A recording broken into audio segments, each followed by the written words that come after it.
Welcome. Welcome, everyone. It's Career Happy Hour, 3 o'clock Pacific time.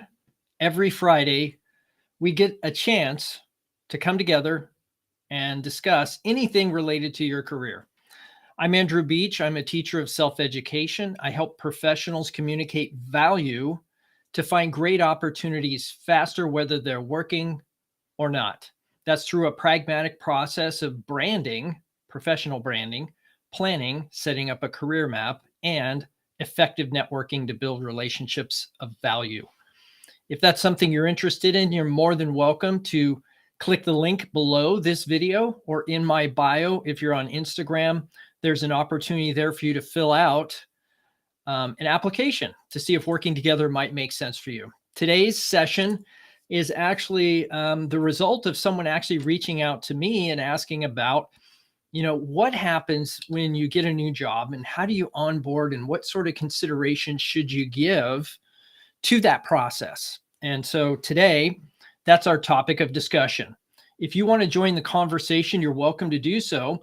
You can put your questions, comments, suggestions into the chat box or the comments of the video program that you're joining by, whether that's YouTube, Facebook, Instagram, LinkedIn, Twitter, whatever that is. Go ahead and put your questions there and I will do my best to answer as we go through the program. If we don't, or you're watching the replay, put them in there anyway. I monitor the comments on all of those platforms. What sort of questions could you ask? Well, anything related to career. So that could be professional branding, interviewing, how to find opportunities that aren't posted. What are some best practices related to networking? How do I negotiate multiple offers? There's questions out there that you might have that others also have. So it's fair that you would want to ask those questions in this forum, and go ahead and do that. Ask your questions. I'm happy to answer. I'll do my best, of course, to answer those questions. Also, it doesn't hurt to share this broadcast out with anybody. It actually gives this community more exposure. And it's not for me as much as it is for you. If there's something in this particular session that you got value from, that you think others might also get value, man, just go ahead and share that with your social networks or in a private message. You could private message somebody this information as well. And you don't have to make that public. That said, if you're not comfortable putting in questions or sharing it out and you feel like you want to keep this, private for the most part, then that's fine. There is an opportunity for you to come into the green room here on Restream, which is my broadcast service, and to put your questions in the private chat. When it asks you for your name, just put in anonymous. And that will be a signal to me that you want to ask a question, but you don't want people to know who you are and that you're asking that question. Sometimes that's public. I'll make sure to keep your name anonymous. But the other thing that allows you to do is if you want to come on live right now and get some hands-on coaching from me for free, then you're welcome to do that. We have had many people in the past take advantage of this, and you might be the next person to get your question answered live during this session today. So I'm happy to bring anyone on live, regardless of your circumstance, status, or situation. I'm happy to support your success in any way possible during Career Happy Hour. So that's the housekeeping for the session today. Again, the topic is what to do when you get a new job and what are the considerations that you might have when you're going through that process. So we'll provide a little bit of a presentation around this topic. You can ask your questions or make suggestions or contributions for the community. And this is a great way for us to actually collaborate and have dialogue. That's why I encourage you. Most of us are joining by LinkedIn, or at least have a LinkedIn presence. That's where our professional selves exist online. And that means I would encourage you to go ahead and take advantage of that. Take advantage of sharing your contributions in some capacity that way. So let's go ahead and I will share my screen and give you an opportunity to see the presentation. So let's get this going right now. So here it is. When you get a new job, there's often a question about onboarding. So internally in an organization, if they're at least moderately sophisticated, they already have an onboarding process. They have some training. They have some things they'll provide you. And this isn't so much about that. What this is about is what can I do as a new employee on my own to prepare for this onboarding effectively? That's the perspective we're taking from today's presentation. So take notes, offer suggestions, comments, ask questions. By all means, go right ahead. I'm always amazed at how few people, when they get a new job, lack, and I don't know if this is on purpose or not, but they lack any expression of gratitude. When I get a new role, I've gotten something or I accepted something that I think is good for me. Why would I not be thankful for that? We'll talk about that in a minute. So these are the four topics we'll cover today. The second thing is, what is the first day experience going to look like? And there's a lot of checklists that you might want to put together so that you can be prepared for day one on the job. Third, we're going to build an onboarding plan. And I'll talk a little bit about what should go into that. Certainly you can add or subtract or modify or customize any way you like. But I have some insights on that just to kind of make it simple and high level and a little bit more pragmatic. And then fourth, update your marketing tools. Sometimes we get this job and we put everything in the drawer, right? We stick our resume, all of the stuff we worked on, we put it through the shredder, we stick it in the recycle bin, or we stick it in the drawer, and we think that it's not necessary to actually have those things at the ready. My suspicion is a lot of us have been in a situation where we didn't update our marketing tools. We ignored keeping those current and up to date, and in some capacity at the ready, so that if we came to a situation where it was time for us to go, or the organization asked us to leave, whatever that looks like, then we would be ready for that. We would have our stuff at the ready. So my advocacy is take steps to update your stuff. Let's go through each of these as a topic so that you can kind of get a feel for what this looks like. So what about gratitude? What is it about gratitude that we're really trying to communicate here? Well, there's a group of people that were engaged in you becoming an employee at that organization that you've just accepted an offer with. And primary in that list is the group called human resources. Now, there's a lot of functions inside human resources. That could be a recruiter, a talent acquisition person. That could be a recruitment coordinator. That could be the front desk person that greeted you if you did an on-site interview. That could be somebody who did the screening interview if there was someone separate for that. So think about all the people that were in that function called human resources that helped you get to this place, and keep them on a list of being grateful and keep them in your network. Why? Because the last step we'll talk about, this is a key member of your network that will now help you when it comes to internal recruiting opportunities. That means that these HR folks don't just hire for you in this one situation, they likely hire for others. And not every organization, I can assure you, has a well-developed internal recruiting function. Therefore, it's on each of us to be engaged with HR on a regular cadence to see if there's something better for us in the future. Now, that doesn't mean on day one you start hitting up human resources for other job opportunities. No, that means you stay in touch, you express gratitude, you see if there's referrals you can send their direction, you be a person of value and add contribution. So that's the first group I would focus on, sending gratitude to their direction, because it's not often they get that gratitude after they're done with this process. They often may be like, wow, I onboarded somebody, I think my job is done. And so they may never hear from you again. And I don't know that that's a valuable experience. If you had a good experience with them, tell them, I had a great experience. Thank you for making this easy. So remember something about how they contributed to your success. Second is members of the hiring team. Now, this means that there are certain people in the hiring process that you'll actually be working with. That's part of it, but there's also people that were part of the interview process that may not be people that you're going to be working with on a day-to-day basis. And in fact, sometimes they have people outside of the team interview so that they can get a certain 360 perspective from maybe a strategic partner, that sort of thing. And so think about different members of the hiring team that you need to thank as part of this process. Now, that could be the hiring manager, that could be a peer, that could be someone who interviewed you, anyone that you think as a member of the hiring team that you would want to thank and keep in touch with over time if you indeed are not going to be working directly with them. The third group is key contacts in your network. Now, I remember when I went through a career transition, gosh, it's been a number of years ago, there were a handful of people that went out of their way to help me.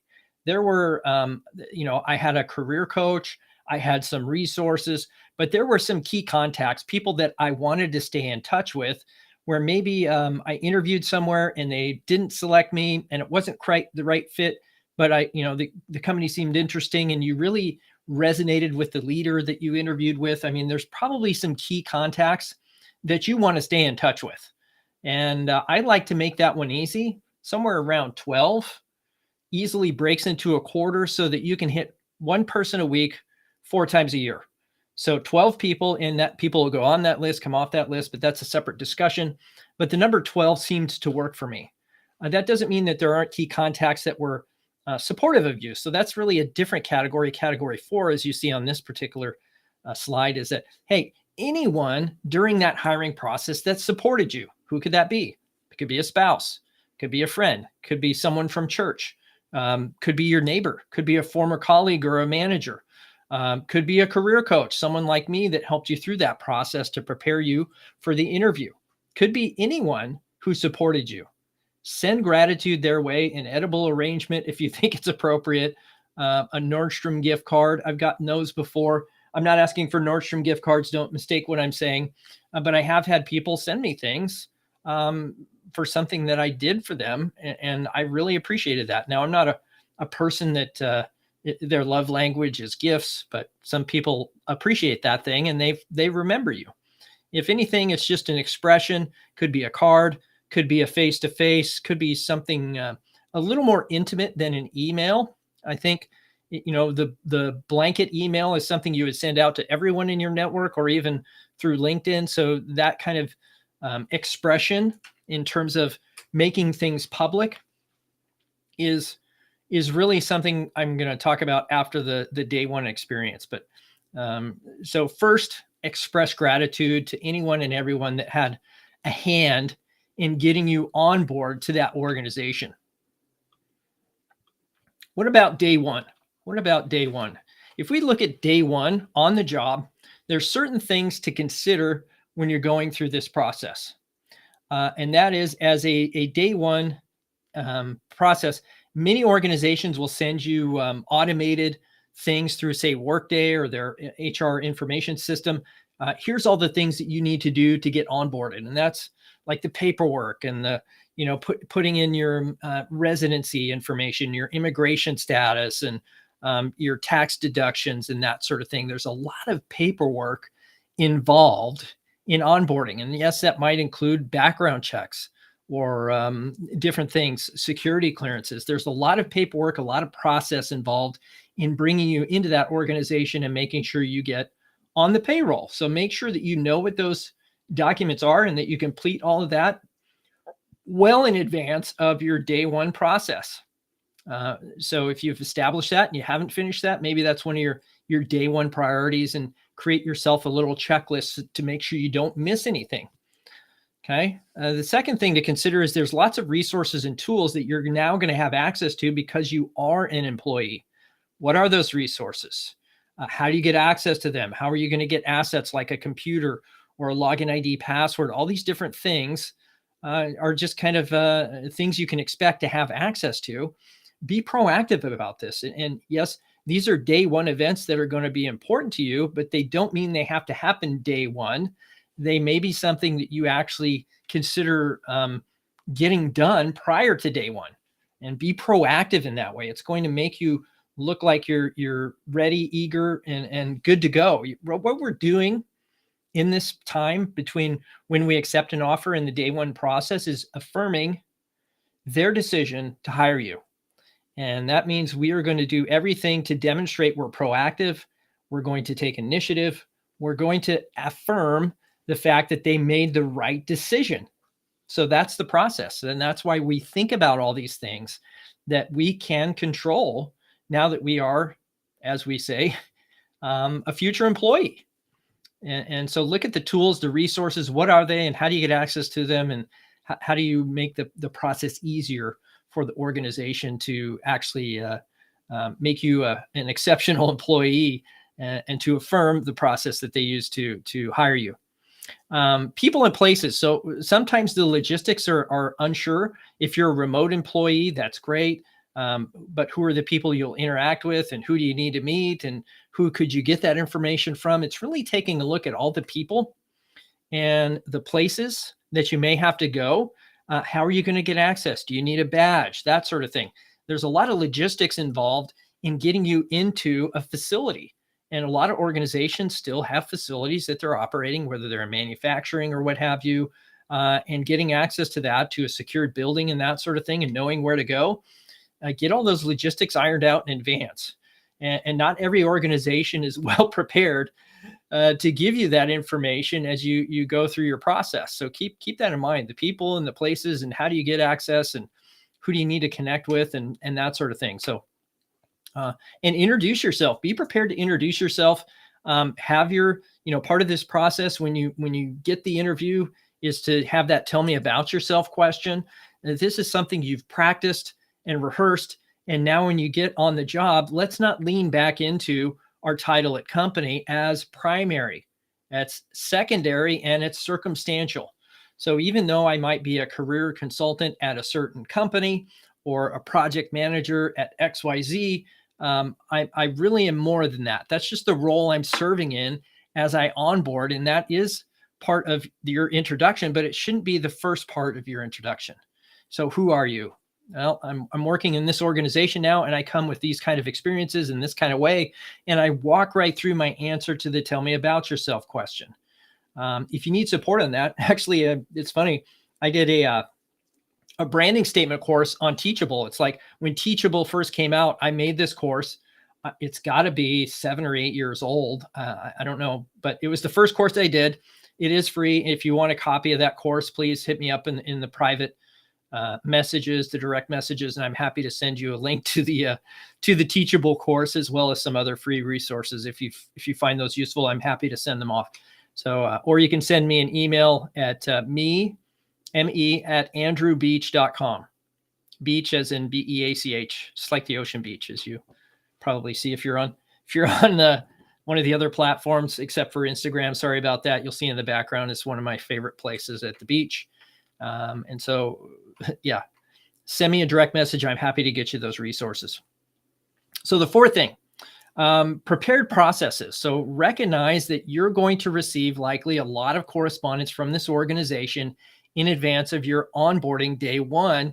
And there's some prepared processes you need to schedule in and complete. Like maybe they have a live training session or some recorded training sessions or some compliance training. There's a lot of training that may happen, but it doesn't have to happen on your time. It happens on their time. So be clear on what you can do in advance or what you can do after scheduled hours, because you may want to schedule in some of these prepared events that they already have for you as part of your onboarding process. See if you can't get a timeline of those events, if they're live trainings and that sort of thing. And do you get a coach or somebody you can call to clarify things? Is there an 800 number for HR that you can call? That sort of thing. Who are the key resources? So know what those prepared processes are before you get there so that you can have a good experience day one. So that's part of the process. So the next thing to consider is your onboarding plan. And some people don't give consideration to this because they're just so excited to be onboarded that they don't really think about it.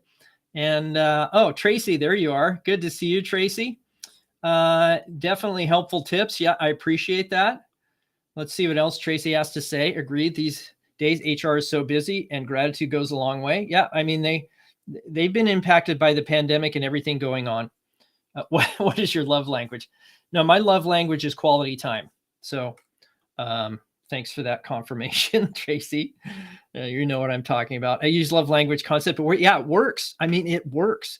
It's how you recognize and make people feel part of the belonging. It should be part of inclusion or belonging, to understand people's love language. And this isn't to be lovey-dovey, or the one that's kind of out of bounds, I suppose, is physical touch.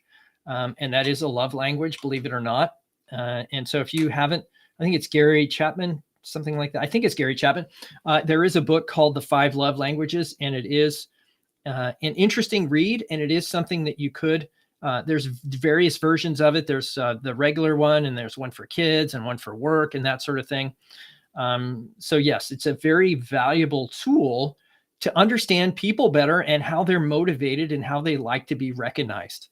Okay. Here's the onboarding plan, or things I would consider putting in a plan for onboarding.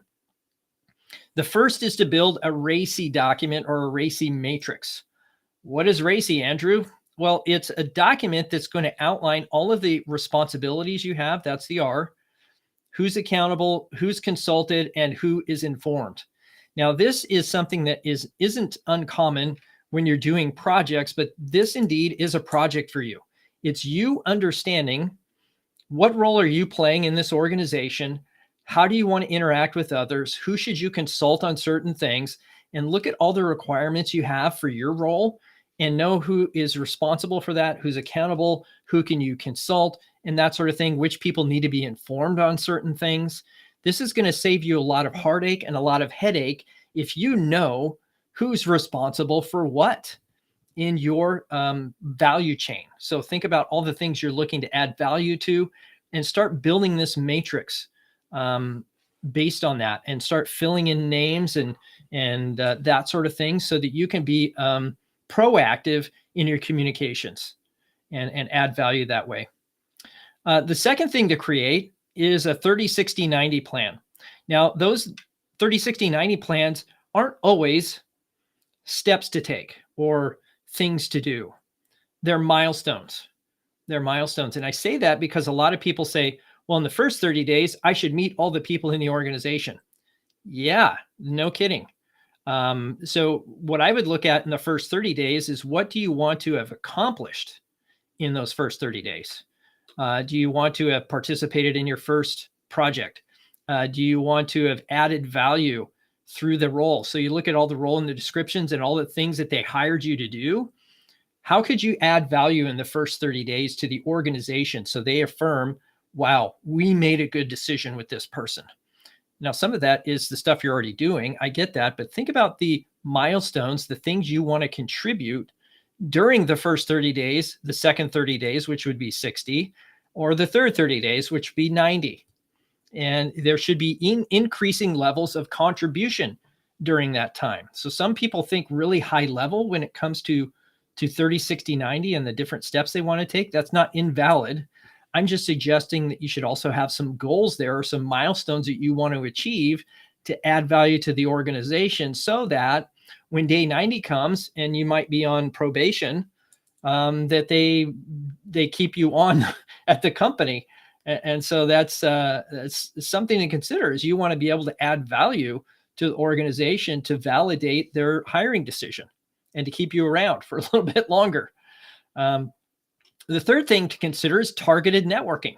Now, we talked about some of that in the 30, 60, 90. Those are things to think about, but there are some targets that you want to hit and to know, kind of maybe putting together as part of that RACY document that we mentioned in step 1, that there are certain individuals in the organization you need to know who they are, how are decisions made, how do people get budgets and approvals, right? How does the internal operation of the organization actually work? And who's in control and who has power or juice, as my dad used to say. If they don't have juice, they, anyway, I won't go there. But the idea is we want to know who to talk to, who to keep in touch with. Maybe that's even inside the organization and outside the organization. There could be certain people in your onboarding process that could help answer questions, and they provide perspective. Maybe there were people in your key contacts from earlier on that we talked about. Those key contacts, maybe people that you kind of keep in touch with during your onboarding to really kind of stay grounded and sane, because sometimes it's overwhelm. It's learning new processes, meeting new people. There's a lot of information coming in, And it's good to have an outside perspective, maybe even a coach, to help you through the process so that you feel like you're onboarding quickly, you're making progress, you're adding contribution, you're dealing with the politics and the personalities. Every company, every organization, every team has politics and personality. I can almost guarantee you that that is the case. So networking and building relationships and understanding what people value and then incorporating that information in some capacity into the racy document is something that you have control over for sure. And then based on that, you should really come across or at least build a list of people to put together recurring touch base. And that's the fourth item here is it certainly your leader or your manager, you'll want to have regular conversations with that person. And so establish that cadence. And during those conversations, you want to talk about the value you're adding and the value you'd like to add in the future. So you're talking about what you've already added and what you plan to do in the future. And you can pull that right from these milestones that you're talking about in your 30, 60, 90 plan. So as you go through that, you maybe have this in the background. None of this really has to be secret, but it's not important that you share these things with other people unless you're there to present it. So I would keep these just kind of to myself unless somebody asks for them, but I want to execute these as if I already planned it out. It's just something that appears to be like I'm proactive or engaged in taking initiative rather than just letting things happen. So these recurring touch bases could be with your leader, could be key members of the team, could be skip level managers if that's appropriate. At some point during the process, you'll want to have relationships outside the teams that you're a part of because that provides a broader perspective and certainly more value to you and your organization if you have relationships that transcend your little scope of responsibility. So schedule those recurring touch bases. Isaac, good to see you. Let's see what Isaac has to say. Hey, Andrew, thanks for the great tips. I start my new job on Monday. Congratulations. I'll give you a standing ovation, Isaac. Good job. And this is very timely. Good. I'm glad. That's the whole point. There was a lot of people asking me about this. So Tracy asked about it, and it looks like it's been valuable to you. So that's great. So we will go ahead and make sure that we provide this as a recorded session. You can see the archive version, I think, on YouTube. That's probably the easiest place to see all of these archived versions. Good. So recurring touch bases. Let's go to the final slide that talks about marketing. Now, if we're talking about marketing, what we're really talking about here is all the things that you used to get where you are in this role, right? So you got the offer. What are the things that you used to get to this place, to this space? And the first thing to update at some point is your LinkedIn profile. Now, you don't have to make that public, nor do you have to notify people that you started a new job. However, there is value in that. It engages people that maybe had gone dormant in your network. That's valuable for sure. But I would maybe be reluctant to do that right away. Like on day one, I'm not changing my LinkedIn profile. I might wait 3 to 4 or 5 weeks, a month, something like that, a month to 2 months into the job, and then I'm going to update my profile because I don't want to get into an organization, change that on my profile, and it turns out they got acquired and I got laid off, or there's 1,000 things that can happen. I saw somebody posted on LinkedIn that they interviewed at a company, onboarded, signed a new lease, and then the day they started, they got laid off. Day one was a layoff. And it was tragic to read that story. So update your LinkedIn profile only after you've been on the job for a few weeks and really feel like it's the right opportunity for you. And not everybody has, unlimited financial runway. So I recognize that having jobs is certainly better than not, but it's going to depend on you as to what you do once you put it on your LinkedIn profile and how you proceed. But at least you'll be prepared because you've already had a resume. You've just gone through the interviews, and doing it again isn't a big deal. And I'm always willing to test the market, and I think you should too. So LinkedIn profile is paramount to that. Resume as well. Always keep your resume at the ready. In fact, I would maybe put together once I get on the job, a recurring calendar event to really look at all of these things once a quarter. So I'm going through once every 3 months. I'm adding things to my resume. I'm updating my LinkedIn profile experiences. I'm grabbing data as I experience things. One of the things that many of the people I coach have a problem with is trying to remember things that happened way back when, or remembering what kind of impact that had, and if so, how was it measured? And sometimes it's been so long ago that people forget or don't have access to that data.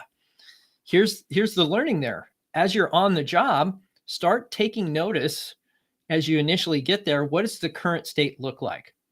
What are the challenges they're facing? Write down the problems and start capturing those experiences as they happen, and then capture the data. So maybe you didn't capture data before or keep score. Well, guess what? Many organizations are not going to keep score for you. You have to keep your own score.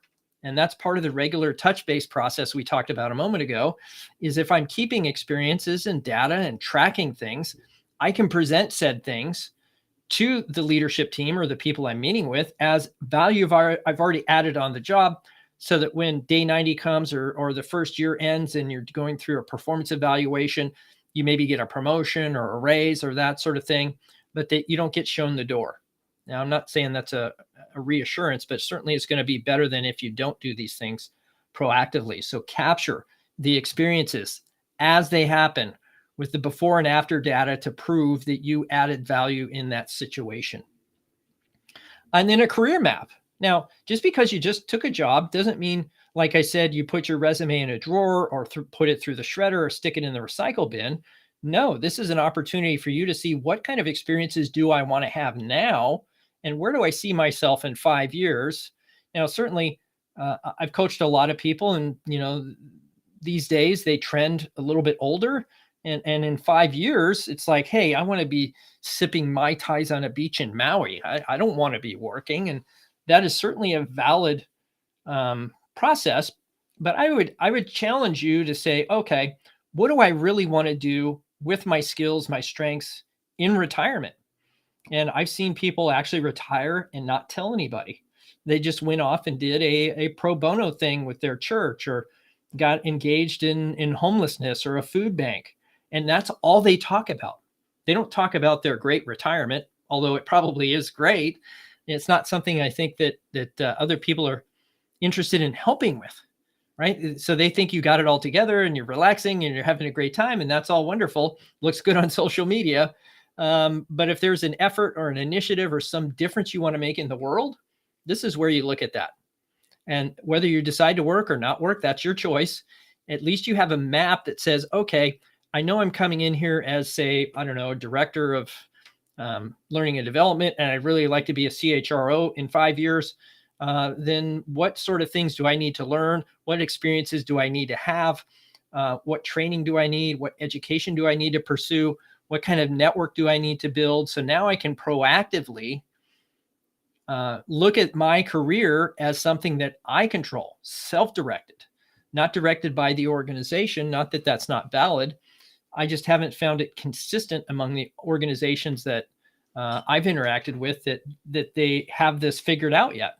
So we, as participants in our careers, have to really dialogue with ourselves and others around us to figure out what is next in our career, because it's not.